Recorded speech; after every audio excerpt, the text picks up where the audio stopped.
Louisiana versus all y'all. Jarrett Roser with the Division I Non-Select bracket predictions.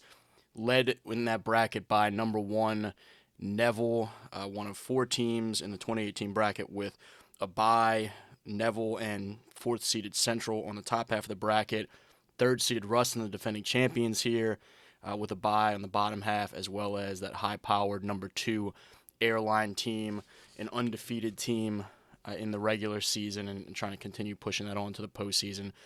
Again, looking at this whole bracket, some of the best first-round matchups around the state this weekend, and I've got Covington winning one of those against Barb, Terrebonne and Hahnville advancing to force a Bayou River Parish second-round matchup, Mandeville, and I have West Monroe with an upset of Parkway, in which should be a physical battle on Friday, Denham forcing a second-round matchup with Central, an old district rivalry, Zachary, Dutchtown, Southside, Northwood, Shreveport, Destrehan, and then a Westgate 18-15 upset of Sanamaw are our first-round picks.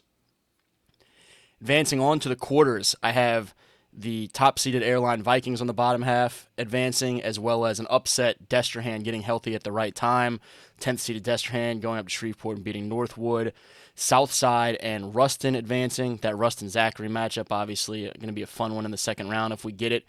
And then Central and Mandeville advancing, as well as Hahnville and Neville up at the top half of the bracket.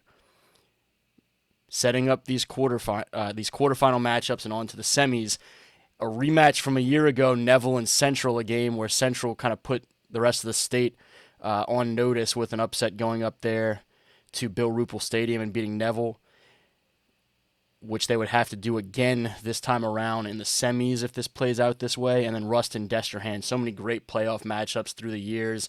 I have another one potentially on deck for this year's semis, but I have Ruston advancing, forcing a 2-5A rematch with Neville. Neville got the best of that one in the regular season. Two longtime rivals. This would be the first time that these two met in the Superdome since 1984. 1 seed versus 3 seed here. And I have the Ruston Bearcats as the repeat state champions here, getting the best of a rematch with Neville. I think Ruston has shaken off those two losses in an absolutely brutal District 2-5A and is the team to beat still in Division I Non-Select. Good luck to all 28 teams, and thank you all for tuning in.